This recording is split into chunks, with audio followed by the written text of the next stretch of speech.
Okay, welcome to the Successful Survivors podcast. Okay, this is our second episode.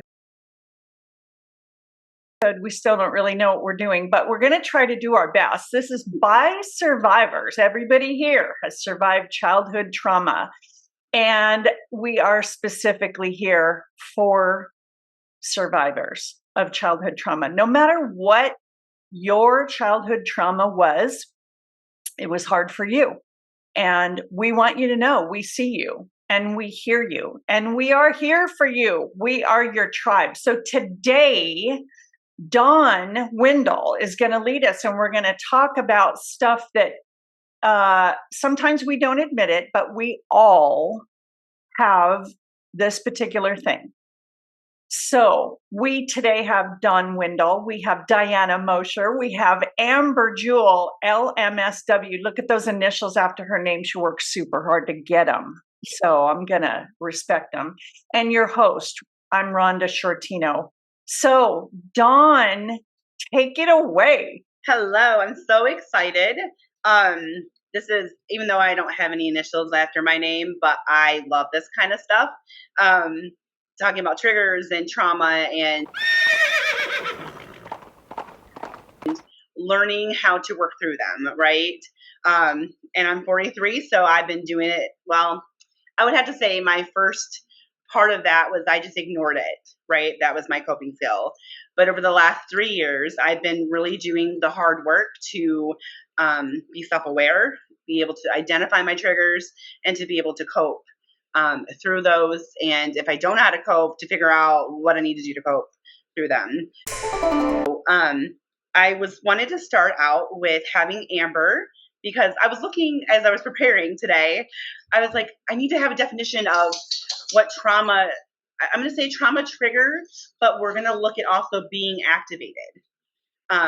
And my one friend, I was telling her about the podcast because she watched it last time, and she said, I like being activated because it's something that can be deactivated, right? Mm-hmm.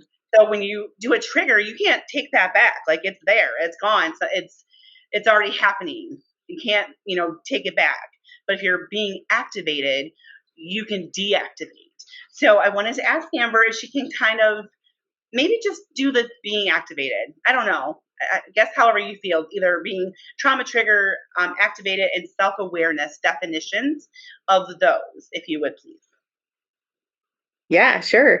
I mean, it kind of activates me in a good way, to hear you talk about these things because they are really important. And there is a connotation that it's a negative thing. This is one of the skills that we have as trauma survivors, is being very, very well aware of things and having good senses. And so I actually really, really love that. And we get to use it as an advantage. So when we talk about activated and using that word, which is more of a welcoming word, I think, and it doesn't have that negative connotation, what we're talking about is maybe when our heart is racing, maybe when our chest is tight, your body's tense, and you just feel very, very alert. Some call it like hyper alert and aware of things around us. But then we use the word triggered, like something triggered us. And there's actually a little bit of a difference. When we're triggered about something, we can have all of those physical responses. But trigger usually has an association with something of our past, which we all have a past, right? And especially those of us who are in this group and listening to this podcast, we have a traumatic past. And so there's something that's given us this activated response, and it specifically relates to our past. And it could even be something we don't know what it is. We don't consciously know what it is, but we feel it. And that can be a lot of things. And the way we feel is very, very real. So hopefully that gives you a little bit of an idea, Dawn, of what you were thinking. And then all of that, just understanding what activated or triggered is. And the word you were asking about would be self-awareness. Doing that is all a part of self-awareness. Being aware of ourselves and how we're feeling, our thoughts and our emotions, how they interrelate. But here's a really, really cool thing that I love about self-awareness is you have to remember that self-awareness is how we think, how we feel, our emotions in relation to who we are to the core. Do they relate to who we are at the deepest part of us? So it's just kind of cool when you think of that as self-aware, because we've had a lot of tough stuff that we might feel different ways about, making sure that that's who we want to be, or being aware of maybe it's activated or triggered and I don't want that anymore. How do I become aware of it and manage it? So that's what I got for that, because those are really big science, researchy stuff. So in the simple world, they're big feelings because of big things, and we need to be aware so we can manage them. I love that. Love it, love it, love it. Thank you. Yeah. um, so what I thought maybe we could do, and I can go first to kind of give an example. I wanted to talk about things that we as us in this group and maybe those online can maybe do it for themselves since they're not on the podcast. But thinking of those things that we have already identified because of the trauma that we've been through, that we already can identify, and what we do to work through it. So that's kind of a layout of that. If we get to all of it, I don't know, but that's kind of my thought process. So what I have noticed, like I said, in the very recent years here, that anything new, it doesn't matter if it's good or bad, I am activated immediately. It's a default for me. And so to get myself prepared for newness or new change or transition or a challenge, I say, okay, you know what? This is going to be a little challenging and it might be a little hard, but I've already done that. I've already done that. And what did I do when I did that? How did I get through it the last time? And maybe it wasn't very good, but that's also something that we can learn from, right? So if we don't prepare, then we um, then we're just stuck. We're just continuing to do what we've always done. But if we prepare and say, okay, I know I did it this way, I'm going to try it a different way because it wasn't working last time. Last time I just isolated and cried and I didn't share with anybody and I didn't ask for help, right? So now I'm like, okay, I'm going to call a friend and be like, hey, this is new and I'm scared. And I don't know if I'm going to be able to do this. And so they remind me, hey, Dawn, you've already been doing this. And, I'm a faith person. So I'm praying, I'm asking God to fill me with his peace and his presence and his calm because I'm not calm. And I've also noticed as well is that I already have a baseline of anxiety. So I've got to work on that as well. And that is part of that anxiety has come from childhood abuse, as far as like sexual, physical, emotional um, abuse through literally my whole life. And so having that and having, just not knowing and feeling and having people tell me what to do and then trying to make my own decisions. Hello, I can't do that. What? They think I'm a functional adult. I look like one, but well, let me tell you, inside, I'm not so sure. But I am that person because God has called me and he's helping me do that. Last thing I want to kind of share is another example. I just recently, like literally in the last year, learned that I always knew I didn't have a sense of safety. And I was like, why don't I feel safe? Like I feel safe at home. I know my home is safe. All the doors are locked. All the windows are locked because I locked them. And my door to my bedroom is locked because I locked it.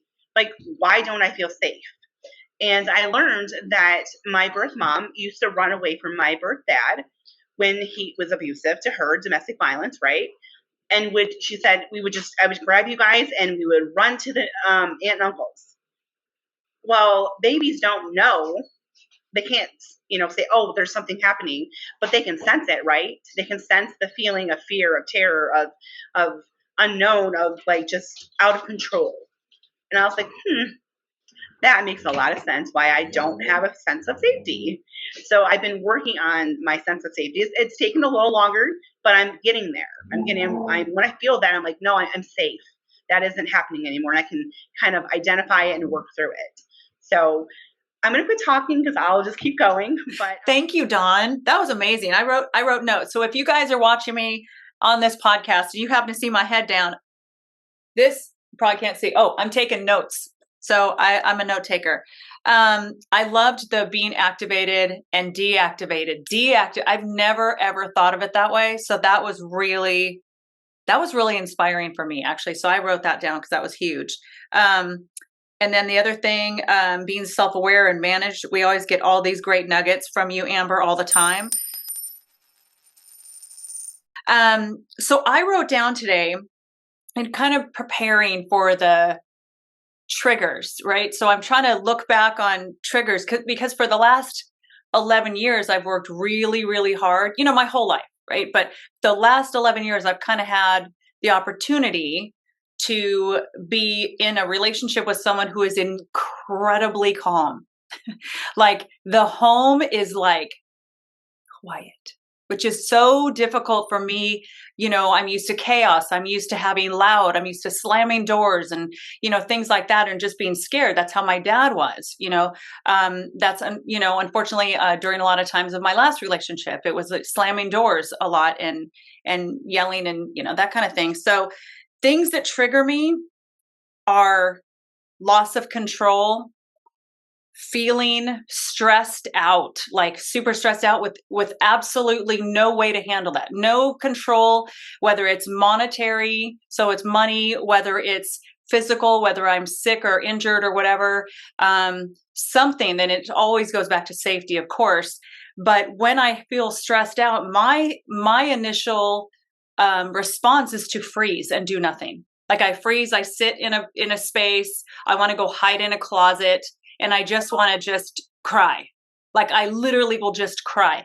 So I've learned over the last 11 years that things don't like slamming doors.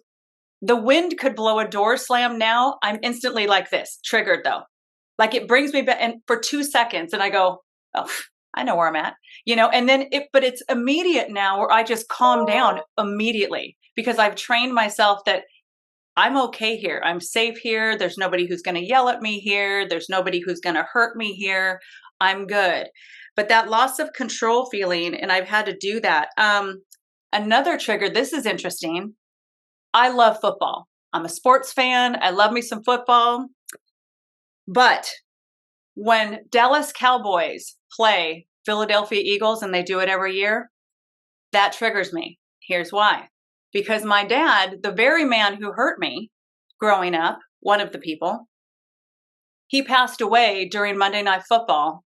We had a party and I was 6 months pregnant with Adam. And I get the call. And all I remember on this call is that Dad had a heart attack. I had my brother-in-law, who was a paramedic at the time, with us at our party. I had him call the doctor, and all he wrote down was V-fib. And I'm like, okay, Dad's not here. Heart just, yeah, he's not here. So we immediately shut the party down and we go. But the point is that Dallas Cowboys and Philadelphia Eagles, every single year, that is a trigger for me. And it makes me feel, that certain way where I feel sadness. And that one's still a hard one to get past. But I'm working on that one. The other one I wrote down that I thought was interesting was camping.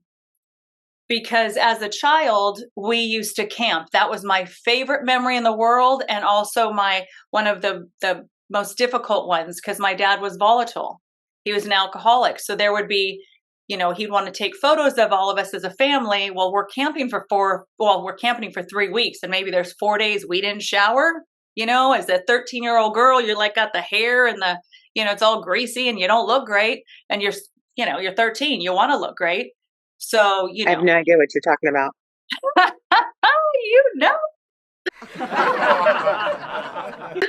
So I have good and bad memories of camping, but how I got over that was me and my sister now, every year we go to Kings Canyon.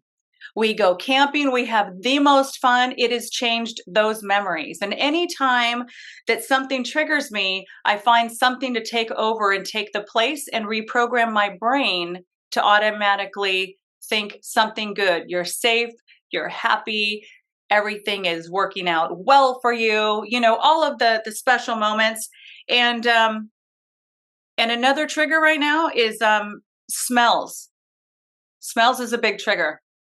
So you have, if I smell alcohol and smoke on someone's breath, if they're too close to, they're trying to talk to me, like, in a closed confined space, it immediately takes me back to my dad again, because he smoked and he was an alcoholic. So it takes me back to that place.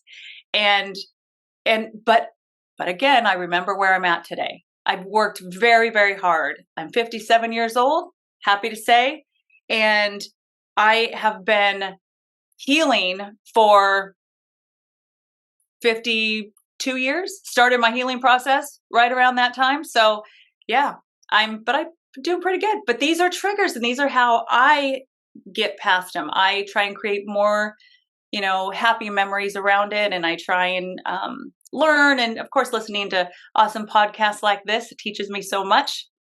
All you lovely ladies, mwah, I love you all. Diana, thank you for sharing. I love it. I love how you change it, right? Like, it's almost like we can't just say, oh, it's not there anymore. We have to replace it. I think that's with behaviors, but I think that's with triggers, so that it's replaceable, right? So it's not still stuck there and could come back anytime. Oh, no, I've changed you. You're not, I don't got room for you in my brain, in my space anymore, in my head. So bye-bye. I got something else going on. So, okay, Rhonda or Amber, would one of you like to go next? Well, I think my triggers might be kind of common for a lot of us when I feel left out.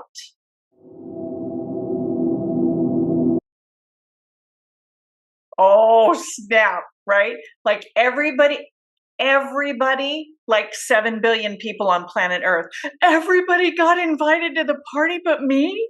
Now, I'm an introvert. 99 times out of 100, I don't want to go to the party.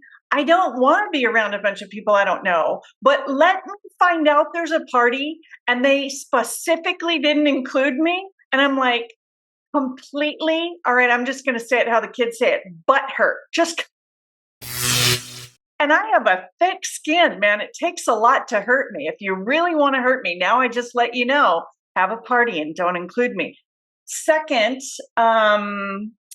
when anybody tries to force me to do something I don't want to do, and I don't respond well to that. Like when somebody says, somebody recently said, oh, I got us tickets to this thing. You have to understand, it's outside, it's in the summer, it's hot, the sun, hate.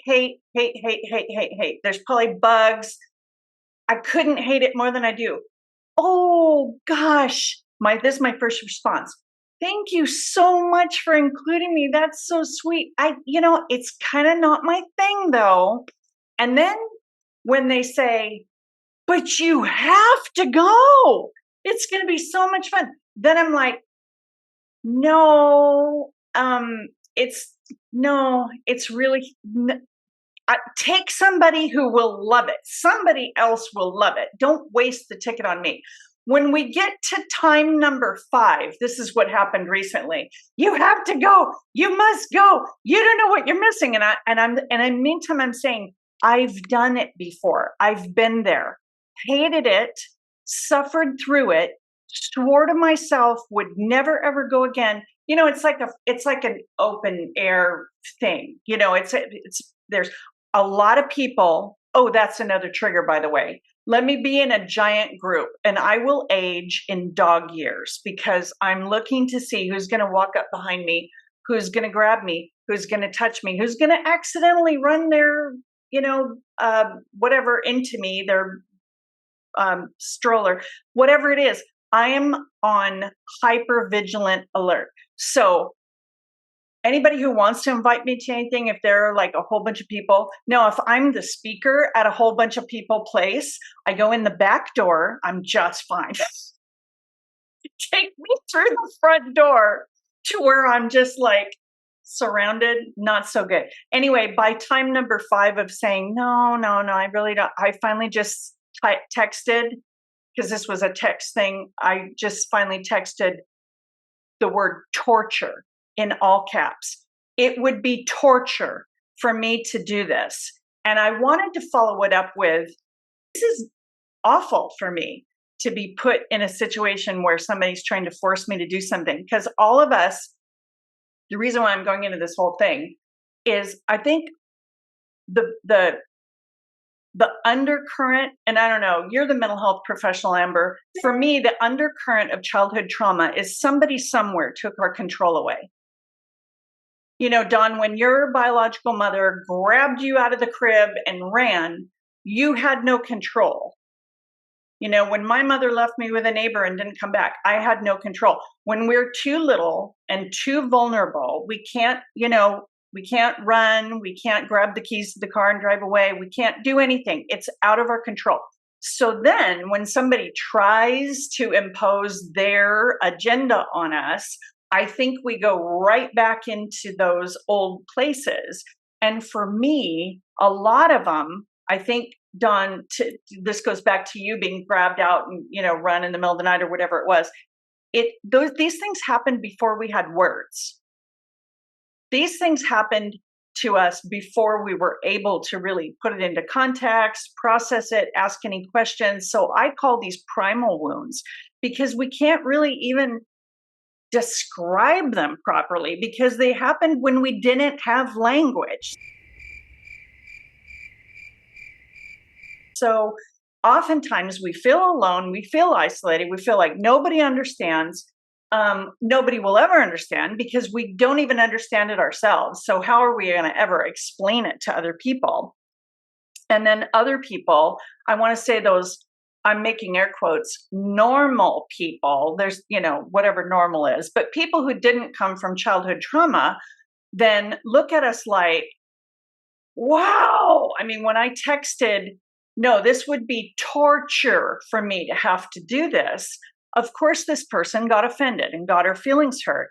And she interpreted it like, you don't want to be with me. And I'm like, pick a restaurant where I could eat, you know, pick a place where there's a cookie, pick a place like there's, you know, just pick an indoor spot, you know, someplace with AC, air conditioning. But don't put me outside in the sun. It has nothing to do with you. If in case you're listening. What about the gym? I'm sorry. What about the gym? Oh yeah, there can't be a gym involved. No. Oh, Dawn, you know me so well. Yeah, there's no sweating. That's a Diana thing. Right? There's just no sweating involved. Diana, I will meet you after the gym at the place where we have, you know, coffee and cookies or something like that. That's my Air conditioning. So another trigger that I think for a lot of us, if we had food withheld, so when I'm hungry and I don't have food, but that would never happen because I always have food with me. But you know, if I'm in a situation where there's not food and I don't know when there's going to be food, it's not good. So for those of us who had food withheld, just not looking around and not having it, or knowing there's no food in the pantry or in the fridge or whatever, you know, can be an issue. So I think, Dawn, I don't know if you want to talk more about triggers and then circle back around on how we handle them, or if you want me to just talk about that now. But Diana, I'm like you. I'll just keep going because well, exactly right. And I was like, hold on a minute, because I was talking about food right now. When you said food, I was like, hold. I am telling you, this is what happened. Really, I got, you know me, I got to jump in and say something. Well, my dad was, you know, he was very limited on the money he gave to my mom for food. So he was a firefighter and he would work 24, 48, 72 hours, sometimes 96 hours at a time. And we were just like, so it was okay if she would go to the grocery store, but we couldn't go out to, like, I don't know, McDonald's or whatever. So what she would do, her trick, go to the grocery store, and then she would write it for, you know, $25 over at the grocery store, how we do with the checks back in the day.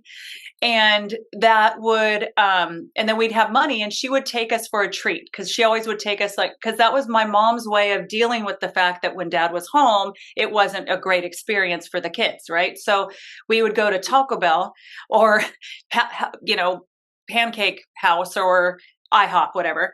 And but the food thing in the fridge, we wouldn't, if we didn't have food in the fridge, that was normal for me at home. It was just very like a scarce type situation. So here in my fridge, I have food. In my car, I have snacks. In my bag with my computer, I have beef sticks. I have like things to eat, to snack on, because it has to be. Anyhow, that is all. But that is a huge trigger for me too. I'm glad you mentioned it. So Amber. Oh, Food is a huge trigger for me too. I was deprived of food, and I have to have food around, or if it's hard to get or something, that's a big trigger for me. And actually, research says that, and because I'm a research person on some of these, that is one of the biggest triggers for all of us who've experienced childhood trauma. Not everybody was deprived, but a majority, and they will see factors of that. And then here's the other thing, guys, is maybe science says we should all eat 3 times a day and that's it, and maybe snack in between. Is when we've had a lot of trauma, we actually need to have protein about every 2 hours. As a trust-based relational intervention practitioner, so that's what I'm trained in. And they talk about that by researching children who've been traumatized. Is the way our glycemic works is about every 2 hours, water and protein, because of the influences that trauma has had on our bodies. And so when we are naturally wanting that and consciously wanting that, I remind myself and give myself some grace, because my parents used a lot of very degrading words towards me, that this isn't unhealthy, this isn't bad, this is what my body needs, both for trauma and for health. So food's an important one, and it is a big trigger for me. while we're on the thought of food, can I share one for me too? Yeah. Not really food, but well, no food. So I was never allowed to get into the refrigerator. Like grandma, well, when I was younger, I don't even remember if I did or not. My brother and I used to slap each other with the pickles, the long ones with the seeds. That was fun. But when I was 10 through 17, I wasn't allowed to get in the refrigerator at all. We only were allowed to eat what grandma put on our plate, and then we had to put our dish by the sink, and that was it. And so for the longest time, and it still sometimes is weird for me, if I go to someone's house that I don't really know or I'm just meeting, I'll ask to go in their fridge, and they'll look at me like, girl, go get yourself a drink. And I'm like, just thought I would ask, and sometimes I go into, well, I wasn't allowed to when I was younger. Sometimes I'm like, I don't want to do that today. I'll just say, thanks, okay, I'll do it. But it's really weird when I first got on my own. I'm like, I can go to the fridge whenever I want. And I was like, this is exciting. And so then I would go grocery shopping and go, I want to eat all this food. But if I eat all this food, I won't have it. But so I would eat half of it, right? And then so I eventually stopped doing that. But it was really weird, and it's still kind of weird for me to go to someone's fridge to get something. Did you want to share any other triggers, Amber? Because I don't think you got a chance to do that. I was going to say the food was one. Feeling safe, even if it is safe place, depending on who's there and if I know them, and that's another word we use in TBRI, is just the feel safe concept. You could be literally safe, but do I feel safe around these people? If I don't know people, or maybe it's somebody I do want to know, but it's still that feels safe. Another big one for me is being unnoticed. It's not necessarily that I have to be recognized for something, but just being ignored or unnoticed of work. With my situation, I was isolated a lot in my home, and put in a really isolated situation where I wasn't around people. And so if I'm somewhere and I go unnoticed or unvalued for whatever I'm doing, that is a big trigger for me. And because of that, though, on the flip side, I can also really want to do things independently. I don't like to be reliant on other people. And so if I have to rely on somebody else or get permission or do things through another, it can be kind of a trigger because there's that fear of what if they say no, or what if it doesn't match what my need is, or what if I fail at doing this the right way that they want me to do it. And that can trial just roll out into a lot of different things. And so because of that, I can become super independent, but because of that, I can become very lonely and isolated. So, Oh, and my other one is sound. I was going to say sound. At the end, I can do great large sound and everything, but Diana was saying this, I think. At the end of the day, it has to be quiet. There is always a lot of yelling and things going on. And so we're just very calm and so if I've heard the news all day, if my kids have been playing all day, if there's been a lot of chaos all day, for me to re-regulate myself, I actually have to sit in silence or put headphones on or go outside to the water or something because it's just too much. That's interesting because it took me a long time to be able to have silence because I Mhm. was so used to the chaos that when it was silence, I was scared because one of the triggers, the triggers really honestly was silence in my home. Like if I came home from school Mhm. and there was no TV on, I know my mom, she listened to TV 24/7. So when I come home, the TV is not on, I did something wrong or my sister did something wrong or somebody gonna get, a beaten. You know what I mean? Because we walk in and my dad's sitting at the edge of the counter. I can kind of see him as you walk in and he's smoking a cigarette and it's quiet. It's coming. Like you just know it's coming. So silence was very difficult for me. But if there's a stressful day going on currently and I need a little, I need bubble bath, I can put on music, I can sit with Netflix in the bathtub, whatever, and then that's how I calm myself. That's another way. Yep. Okay, so thank you all for sharing. And I hope as our listeners hear about this that if it resonates with you, any of those, we're not going to leave you hanging. We're going to give you hopefully some coping skills, probably the most from Amber because, she's got all the initials there. But um, we're all grown and been around it for a little bit. So hopefully we can um, just help you have some encouragement that even though it might be a lifelong thing that you have to deal with, that you're not alone, for one. Two, there is hope, right? Right, Amber? There's always hope. Um, Yep. and but you have to do your part. You have to do the work. And it's hard and it's scary, but you need support. So I want to encourage, well, maybe Amber, you can talk a little bit about that too because of your initials as well. But having support, whether it's a therapist or it's a friend or a pastor, someone that you can go to talk about things if you're going through them. So we're going to quick kind of go, if you guys can go through just one idea of something that you do when you are triggered. I think we kind of touched on it. Some of us said we go and have a quiet space, right? Go for a walk or put headphones on, right? Um, for me personally, I think because I numbed myself for so long that I need to journal. I need to journal it out, and then when I'm journaling, how I'm journaling is I'm writing. Okay, this is what happened. Is this a pit thought? Is this a true thought? And am Mhm. I why am I upset? What kind of emotion am I feeling? Identify that emotion. And then going through and like rewriting it and finding out, okay, I am enough. That's not telling me I'm not enough. That person probably didn't even know. And so just kind of journaling it through for me is huge because I numbed myself for so long. And so, yeah. So that's my way of doing that. Rhonda, do you want to go next? sure. Okay. So, my bit of super wise, very sage advice is ask for help. Help! Help! So, and where I go for help when I need help, over the years, as it's been a lot of years since I was actually really and truly in real life, in real time, being a victim of childhood trauma.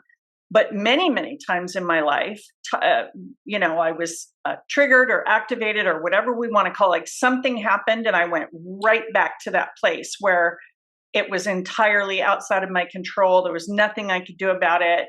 Something terribly unfair had happened or whatever. So I found that through my life, when I get to those places, I do automatically, number one, I pray. I go straight to God. And then I try to find somebody to talk to. And I've learned over the years, I don't want to go to a random therapist because, and I don't mean any disrespect toward anybody, but I really need to talk to somebody who has experienced childhood trauma themselves. I really don't want anybody to give me advice that they learned out of a book. I'm sorry, not trying to be mean or disrespectful, but it's just like, I don't know, trying to describe what chocolate tastes like to somebody who's never had it. I just need to talk to somebody who has literally been there. Maybe not exactly what I've gone through, but pain is pain. And for somebody who has done the work and worked through it and they have a successful life, and by success, I mean healthy relationships, a sense of wellness, peace, joy about them. So I'll just say, I'm just going to go ahead and put somebody on blast over here. The one I go to is Amber Jewel. Hi, my name is Amber Jewel. So Amber does all kinds of awesome things. It's not always therapy. Sometimes it's communications coaching. Sometimes it's listening and saying, okay, remember that you've lived through every single thing that you've ever gone through. You're still alive. You're still breathing, whatever it is. So if you have a great friend, if you have a good pastor, if you have, somebody that you can talk to who really understands and gets you, great, good for you. If you don't, call Amber. That's my 5 cents. No, and you all know my story, but a lot of people here listening might not, but I find the wins, right? I find the wins out of every situation, every bad memory that I've ever had. I try and go back and I reprogram my mind into finding a win within that problem. And one of the things, and I won't tell the whole story, but I'll give you the gist of it, is when I'm 7 years old and I know that my dad is coming for me, and I'm going to be, I don't know, what do you call it? Resilient, resourceful. That's the one, resourceful. I'm going to be resourceful and I'm going to find the way to foil the crime, if you will. So I have a bedroom that has these 2 doors when I'm a little girl. So when you come in one door, it'll hit this little coat closet door, and it hits that. I put a sparkless water bottle there, and I put the door will open and hit sparkless water bottle. I had these 2 big stuffed animals, a giraffe and a lion from Circus that my grandparents got me. And I put those there. The purpose for all of these things was when he's coming for me and he's drunk, he comes through the door, he's tripping and falling. By the time he gets to me, I get to give myself permission to wake up and say, hey, Dad, what's up? If I'm awake, he's not messing with me. Right? So that right there was such a huge win in my tiny little 7-year-old mind. So I look at that as, look at how resourceful I was. Look at how resilient I've become because I've learned those things. So anyhow, I find the little wins and I reprogram the little memories in there. So now I'm very proud of all the ways I've handled different situations through that time and moving on from there and just applying that. So that's so good. What about you? Yeah, I love that. Diana, that's right up what I was going to say. And so I say it as it's okay to not be okay. And just sitting in that for a minute and giving ourselves the right and the grace to have big feelings, emotions, whatever. And myself, I go through this, through seasons of it, and just being okay with that. And at the same time, remembering what we've conquered and saying, I have not been okay before and I've made it through. here's how I've done that. I've talked to somebody. I've had a listening voice. I journaled. That's how I wrote a book. It's because I was a journaler when I was younger. So using those things and saying, it's okay that I'm not okay for a little bit, but I'm still valuable and important. And I've been through this before. And then pulling back out those resources. And if I don't know, I might ask somebody else, like my husband or one of you guys or a person in the communities. That's awesome. So Dawn, you want to wrap us up, girl? I do. Thank you guys for letting me kind of have a topic to talk about. I know it's kind of a heavy topic, but I felt like we just kind of took the heaviness out of it, right? We found the wins, we do the resources, we ask for help, we journal. There's always a way out, is what I want to leave you guys with. There's always a way out. We don't want to forget laughter. I have a cat like meowing in the background, and I'm like, would you stop it? And I'm just laughing in my head. And there's such great things in laughter. And we've giggled on here. I've been just watching Diana, and I see Rhonda, and I know you, Dawn, and I'm just like, there's just such beautiful things in each of you. And that laughter is a beautiful thing. So making sure that we laugh, because trauma was not laughing, and we deserve every bit of it that we can get. Oh, that's good. That's so good. I'm gonna pick on you for a minute, Diana. Can you really quick? I want to end with this because I love it. Like with your thing and then Rhonda's thing. Last thing I want to say is you got to do the work. You can't just pass it up and think it's going to go away. Think that you're not going to be triggered. That if you ignore it, it just won't happen.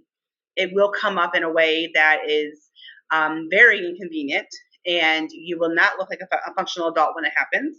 And people will go, what in the world are you doing?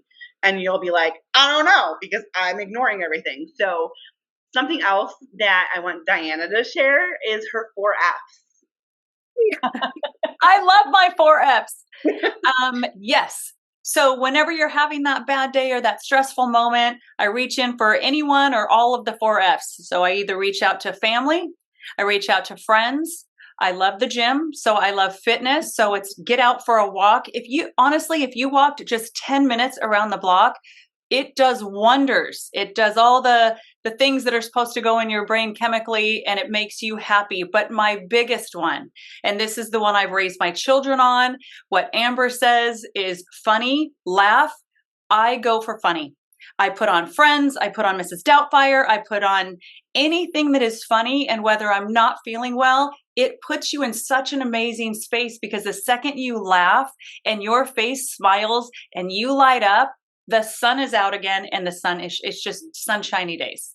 So that's my 4 Fs. I love that. Actually, you know what, Diana, I know that you're a woman of faith, so I think you actually have 5 Fs. I think you have faith too. I do. I actually, first thing in the morning, honestly, I have a Bible app, and so there's plans on there. And so I pick a plan until I'm done. It's like 7 days, 3 days, 5 days. Every morning I do my plan. That's how I start my day.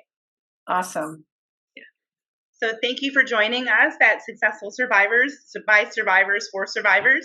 And we can be found on pretty much everything, right? Spotify, YouTube, all the things, right? And we're going to put a link in the notes, right, for them to find. And so come join us again and subscribe so that you won't miss. And just have a great day, and know that there's always hope and fun that will help you through anything.